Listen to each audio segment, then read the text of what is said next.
A wrestler approaches. He is almost thrown out of the dojo. In the world of sumo, a discipline as deep in tradition as it is in rules, there is one move that provokes debates, sighs, and even a few raised eyebrows: the henka. Is it really a valid tactic, or is it considered a dirty betrayal play?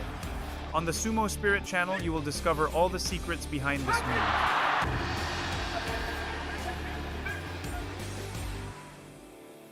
The henka is not some magical trick or an honorable title whispered through the halls of the sumo stables. No, it's something far more cunning.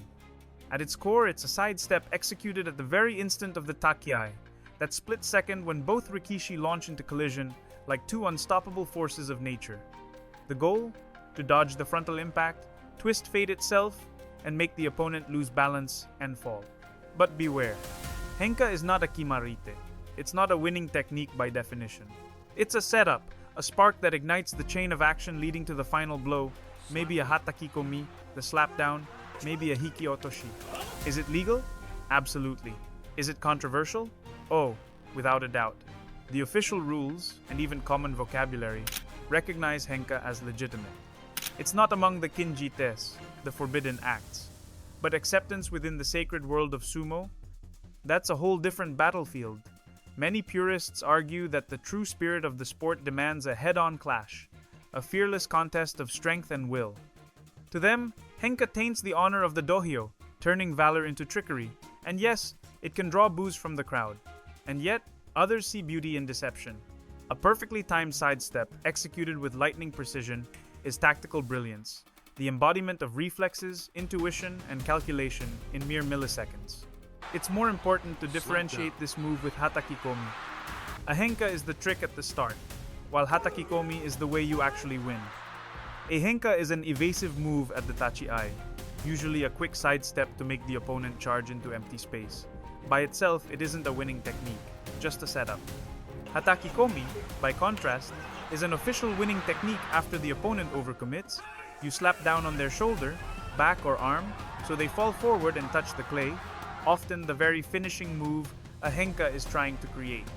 Remember the rules: allowed, pushes, thrusts, and open hand strikes to the face, all fair game in the brutal ballet of professional sumo. The harite, open-handed slap, is a signature move for certain wrestlers, and yes, it's perfectly permitted among professional rikishi. But in youth divisions or school-level bouts, referees often issue warnings for its use. No gray area here. These are legitimate maneuvers, woven into the fast, rhythmic chaos of the fight. Now we step into the kinjite, the forbidden arts, where tradition and regulation draw a crimson line. Forbidden moves are usually the ones that cause injuries, not the treacherous ones. Think of punching with a closed fist, grabbing the hair, or poking the eyes, all outlawed. In a gray zone, here lies the henka, perfectly legal by the rulebook, yet eternally questioned in the heart of sumo. For the purists, true sumo means a frontal clash, a raw test of strength, spirit, and pride. To dodge that moment of impact, to slip aside as your opponent charges, feels like cowardice, a betrayal of the warrior's code. Not illegal, but dishonorable. And yet, for others, it's pure strategy, reading the opponent's momentum, timing that single surgical half step. Is it genius or sacrilege? Let's go to history. The first milestone that always seems to pop up in any conversation about henka is often called the infamous moment. Terunofuji versus Kotoshogiku on the 14th day of the Haru 2017 tournament.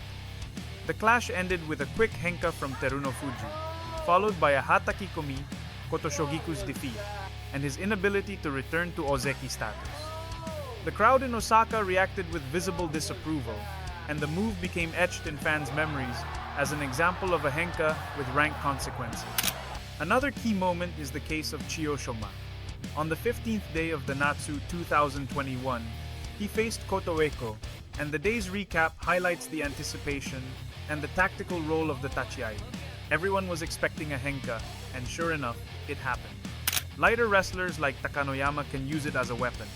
Its lightweight gives him greater speed and reflexes to execute it and take down giants with ease. Even the best do henka.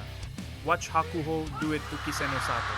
And to end this timeline with a modern twist, showing that the controversy is far from ancient history, there's been a lot of recent discussion about henkas executed or expected against top figures. Hoshoru has been part of those conversations. In 2025, public debates and highlight reels have brought up henka moves against Wakata Kakage. However, henka can be made in several ways. The most simple, basic sidestep.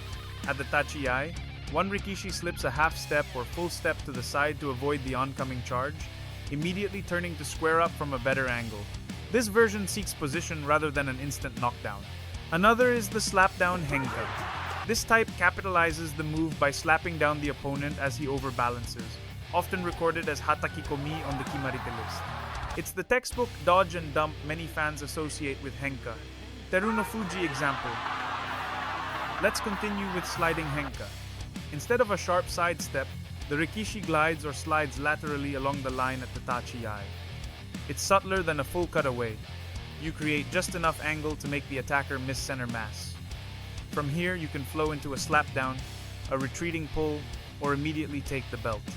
Finally, the henka no henka, a more advanced sequence, fake a sidestep, recenter, then change direction again, sometimes chaining multiple evasions before engaging. It mixes the psychology of the tachi-ai with flowing footwork and can lead directly into throws, pulls, or a fast rear turn. However, not all henkas seal the deal immediately. There are examples where the opponent recovers, gets back into the fight, and the crowd celebrates the continuation rather than booing the move. These cases are invaluable in class because they show the inherent risk of the henka. It can win with elegance or leave the user exposed if it fails. Tactical brilliance or cowardice? And yes, it can get dangerous. In this case, the defender slipped aside and his opponent snaked an arm around the neck in a headlock throw, whipping him down to the clay. If it's dangerous, how can fighters avoid it? Defending against the henka is essentially about regaining control of the fight before the sidestep can break your stance. The key is to focus on the center of mass of your opponent, not their hands. Take small steps to avoid losing your posture. Lower your hips to keep your center of gravity intact, and use your control hand, either the inside hand or a mawashi grip, if available to trap the attempted hatakikomi, forcing your opponent to keep fighting. In practice, this means executing 3 crucial actions within fractions of a second. Keep your focus on their torso, to read their center of mass, respond with short steps, and avoid a huge backpedal that leaves you without a base. Lower your hips to prevent being lifted or thrown off balance by any push or misalignment. The control hand is your safety net. If you place it early, instead of eating a hatakikomi, you can turn the situation into a grip and counterattack for a yorikiri or a chance at victory. The controversy surrounding henka in sumo is nothing short of a cultural battleground.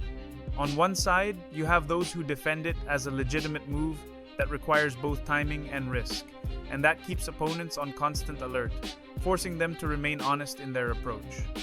In sumo fan communities, especially on forums like Reddit, you'll find heated discussions that emphasize these points. Henka isn't just effective, it's a tactical element in a rikishi's arsenal, a way to use intelligence in combat, outsmarting the opponent at their own game. On the other hand, critics view the henka as a betrayal of the spirit of sumo, especially when executed by a yokozuna or during crucial bouts. They argue that henka breaks the honor of the clash, hinkaku in Japanese, which is the very foundation of sumo, to face your opponent head-to-head without evasive tactics. In summary, henka is not cheating. It's allowed within the rules of sumo, and it's a valid strategic move within the fight. However, the social spirit of sumo and the cultural norms surrounding the sport are what fuel the ongoing debate about its legitimacy. The henka is sumo's eternal hot potato, a genius survival move or a shortcut that dents the sport's honor. Some call it a razor-sharp strategy, others say it breaks the spirit of a head-on clash. What do you think, masterstroke or stain on tradition?